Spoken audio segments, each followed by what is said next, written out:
Guys, welcome to my channel. कसे आहे तुम्ही? आय होप तुम्ही खूप बरे असतील। सो गाइस, आपल्याला 1 वर्ष पूर्ण झालेले आहे। मी गेल्या वर्षी ब्लॉग काढला होता रक्षाबंधनचा, तर आता पण मी रक्षाबंधनचा ब्लॉग काढतेय, तर तुम्ही पूर्ण एंड पर्यंत बघा आणि नंतर मी तुम्हाला पूर्ण माहिती देणार। बाय।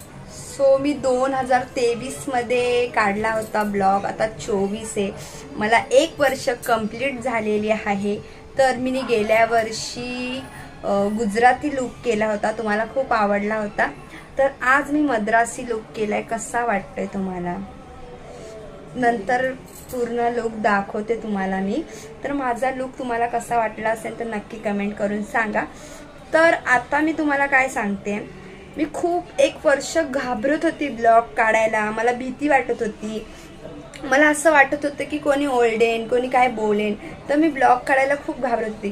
पण आता मला परफेक्ट ब्लॉग काढायला जमत नाही, पण मी ट्राय करेन आणि तुमच्यासाठी डेली ब्लॉग काढायचा प्रयत्न करेन। आणि तुम्ही मला खूप प्रेम दिल्याबद्दल थँक्यू सो मच। आणि सगळ्या माझ्या भावांना बहिणींना हॅपी रक्षाबंधन। माझ्या फुल इंस्टा फॅमिली, यूट्यूब फॅमिलीला सगळ्यांना ऑल हॅपी रक्षाबंधन। आपले 1 वर्षातच 4, 5, 7, 8 ब्लॉग आलेले आहेत। आता मी प्रयत्न करणार तुमच्यासाठी नेहमी ब्लॉग काढायचा। मला कंटेंट भेटत नाही, तुमच्याकडे काही डोक्यात आयडिया असेल ते तुम्ही मला सांगा कमेंट करून। आणि आता मी थोड्याच वेळात रक्षाबंधन स्टार्ट करणार आहे, हा तुम्ही माझा पूर्ण एंडपर्यंत ब्लॉग बघा।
लाडकी बहीण आलेली आहे आत्तू माझी। तर तुम्हाला कसे वाटतात ते बहीण भाव? हे रडू नको रे।